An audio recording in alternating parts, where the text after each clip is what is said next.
every January, right, a small Swiss village becomes the unofficial capital of the world. Private jets land, cameras roll, and lots of cool panels promise solutions to all the questions that, you know, have the grip on the world. And somehow every single global crisis survives just another year. Davos 2026 still ongoing as the time of recording right now, which means the talking isn't over, and neither are the performances that we see there.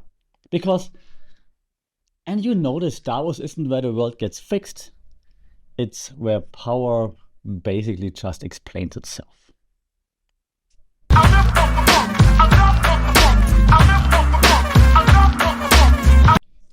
Sawadee Krab, and welcome to another episode here for the Fun Report, Mindful Media and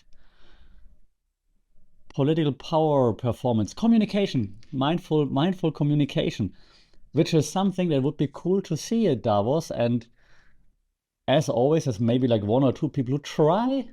The rest, The thing is, Davos always happens when the world feels unstable. Now, the thing is, the world always feels unstable because it's always in January. So the world's always unstable, but Davos always it's this meeting place of the powerful people of the world where they're going to go and talk and fix things.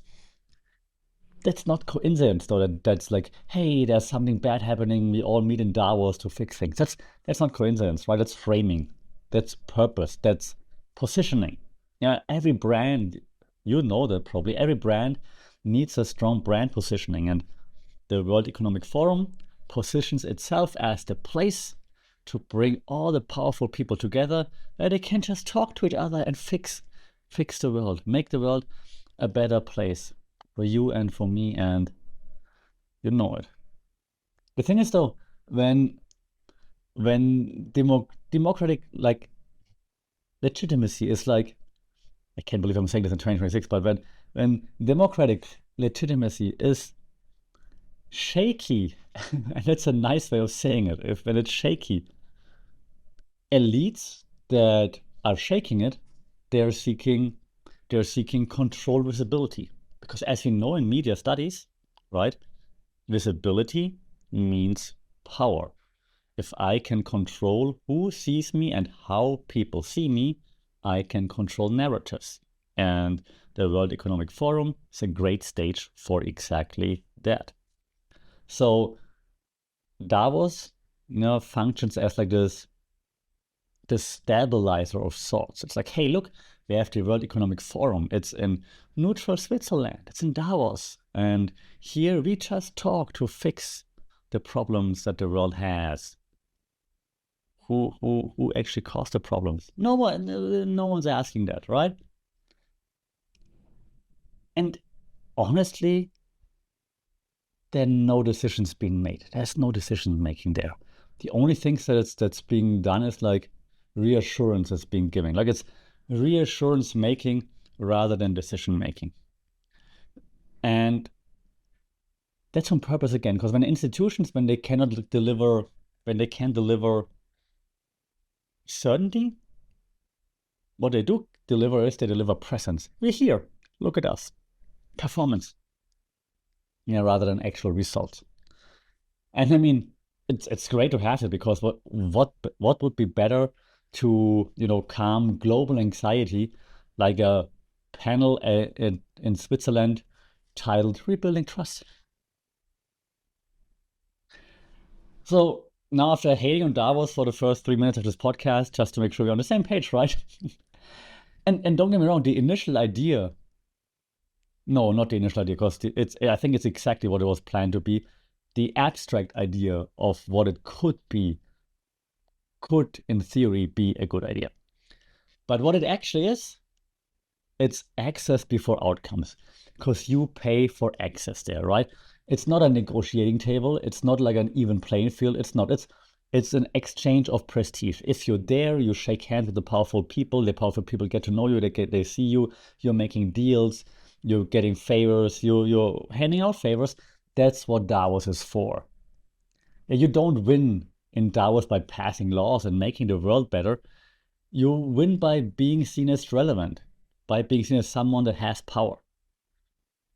And as you know, like most seats in Davos, right, are paid for, unless you already hold lots of power. Then, of course, you get invited.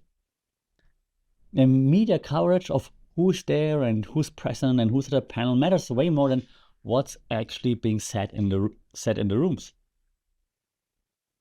Yeah, the World Economic Forum (WEF) right started as elite coordination, and now, as if this wasn't bad enough already, now it's, I want to say, elite self-legitimation. I'm here, so I'm part of the elite, so I'm legit, you're legit, let's figure something out.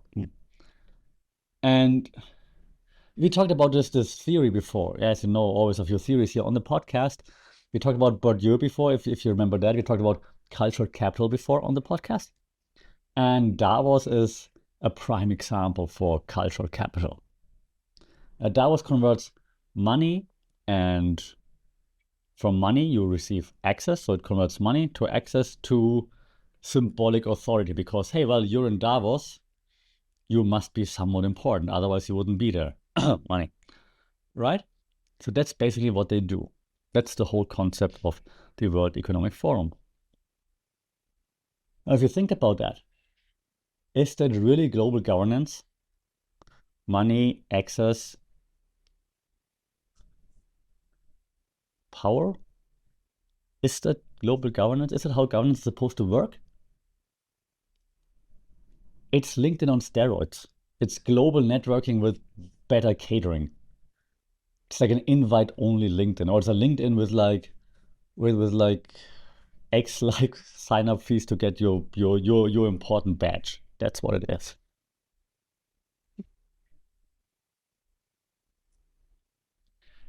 And to make this point even clearer, while I move on to point 3 on my agenda, to make this point even clearer, who is in Davos? Of course, all the politicians are in Davos, right? If you thought I'm going to hate on Trump now, you're right. But he's not the only one. But Trump is, of course, also in Davos, right? And he keeps dominating the feed because he always does. They're either to be shit on or to shit on others. And do you think Donald Trump goes to Davos to cooperate? Of course not. He comes to Davos. He goes there to command attention. I'm here. Look at me. I'm the most important person in the room, right? And what does Davos give him? Elite audience. They give him global amplifications everywhere. A perfect me versus them stage. It's perfect for him. It's a perfect theater for someone like him. For all politicians, of course, but right now he's the person that's mostly in focus because of, well, all the stuff he's been saying. And the funny thing is that his base distrusts elites, but they love watching elites react. So him being there talking to elites is perfect. And then he still makes deals with them. What's from a communication point of view really interesting though is like his power strategy. Because he uses something we would call performative sovereignty. Okay, that's how we would call it in communication studies. And it's something that should not work, but he makes it work. Yeah, and what you do usually when it comes to performative sovereignty, as per what we discussed in class, you appear decisive, you ignore process, you let reaction confirm authority. The Greenland rhetoric, right? We have to take it. If we don't take it, China is gonna take it. The Venezuelan language, like the acting president of Venezuela stuff, the tariff threats, all those things, they serve a purpose. And the purpose is to project control in a fragmented world. We all complain about that what we say is get taken out of context, gets clipped, and so on. He lives on that.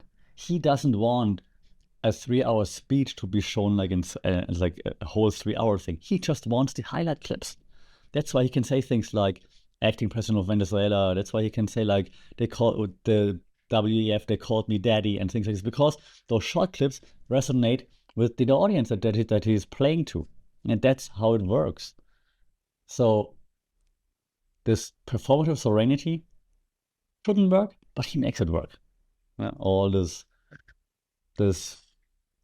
bravado and all those things on purpose, just for the short attention span, the short clips. And when we talk about media theories, again, one that we discussed to a great extent here on the podcast before, Jean Baudrillard talked about hyperreality, that we're living in a simulation. And it's not like a computer simulation, but we're living in a world driven by simulations. Simulation meaning in media studies, it means that the real world is being altered, and we react to the alteration of the real world rather than what's actually real. So here we also say that authority in a simulation like this doesn't need any legal grounding anymore if it looks authoritative long enough.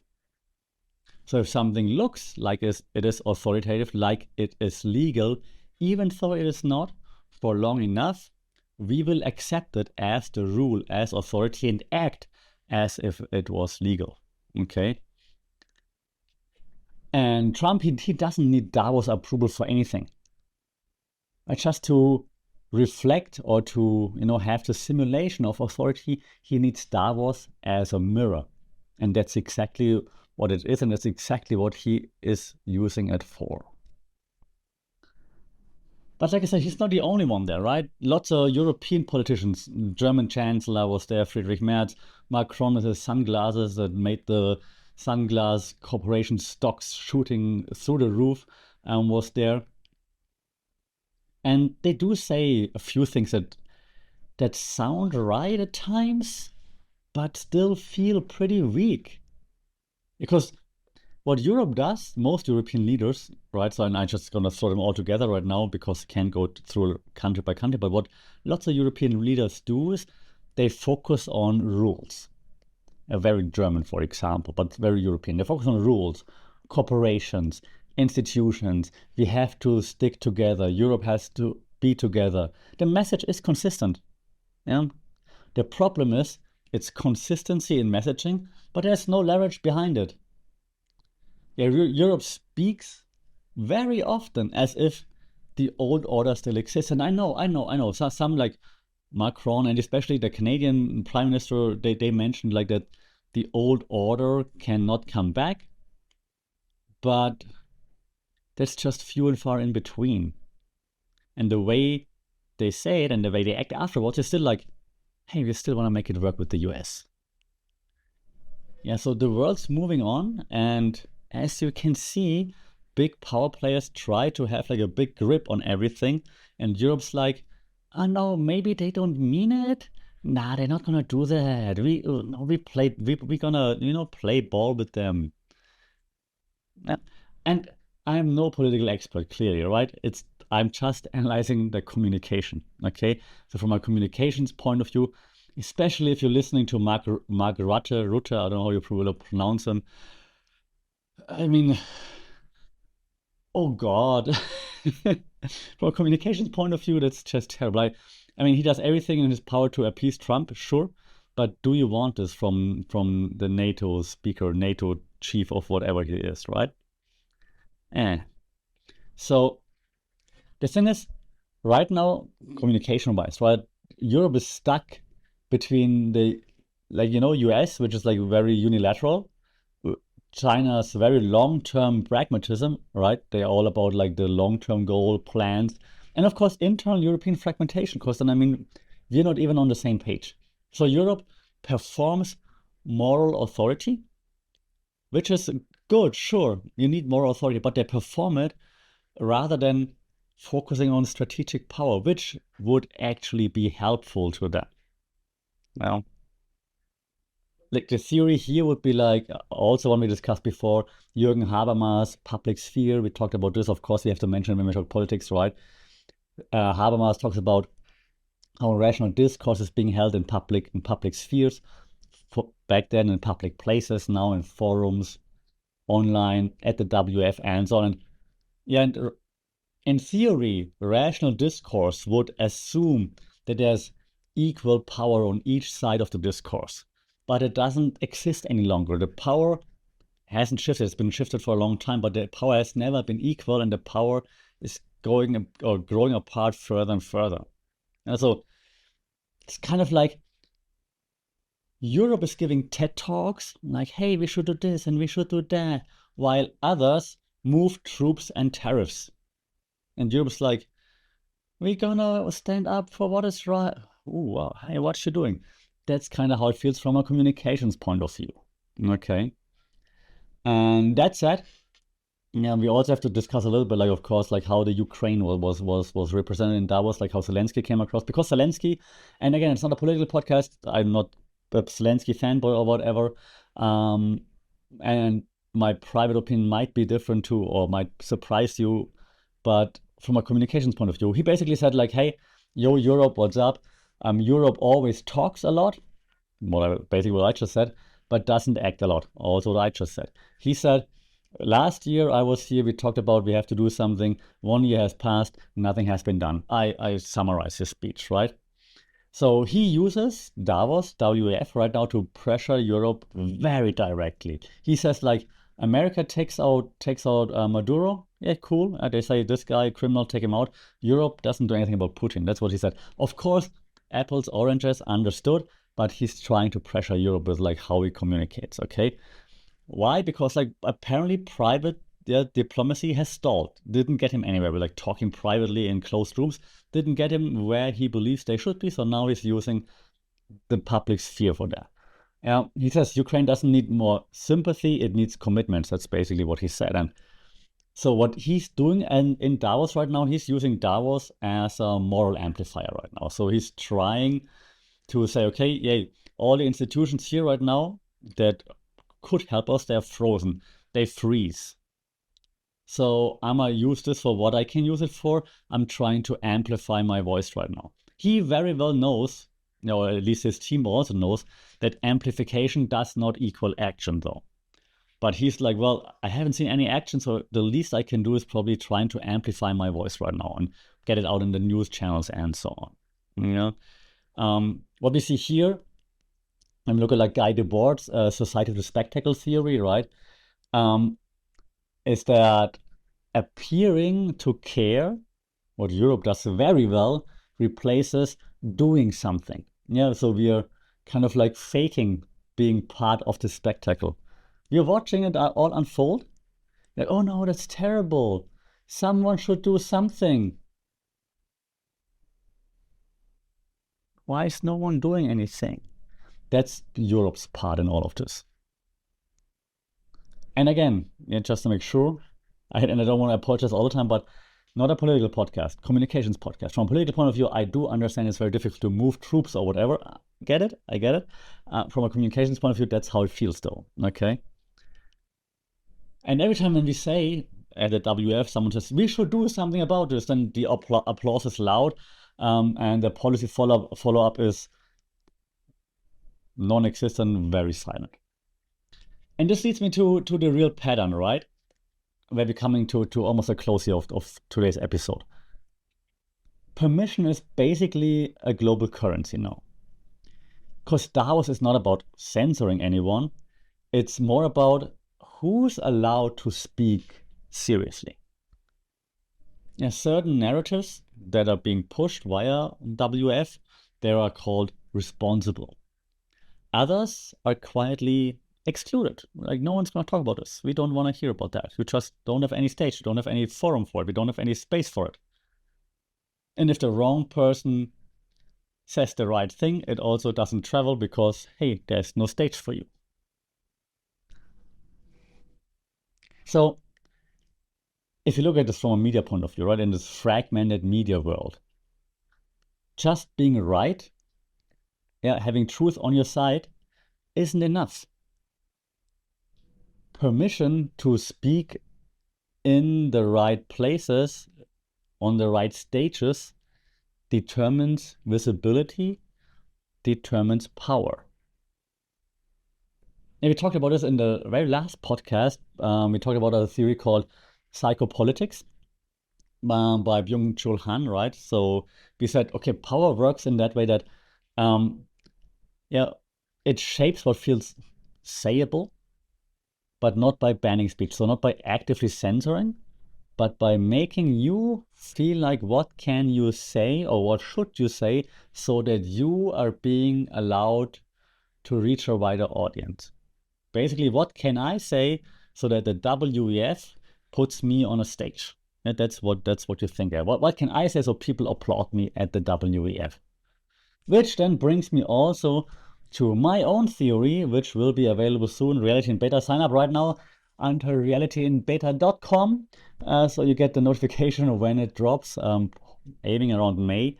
The global order isn't collapsing, but it's being endlessly updated. Yeah, we're in this beta version where like you're trying to the algorithm of like how the world works is being updated constantly.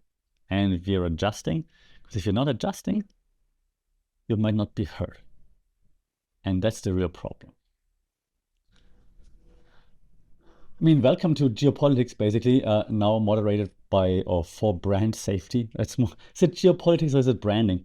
Hard to say these days, right? So I'm wrapping up with this.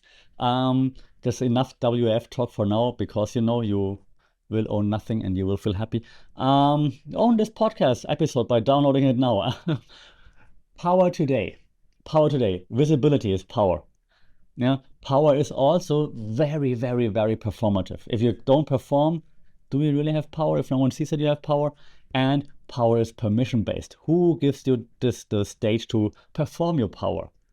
Yeah, decisions happen elsewhere. They don't happen in the big forum at WF. They happen somewhere in behind back doors, closed rooms. You know that. And the meaning shaping happens on stage, right?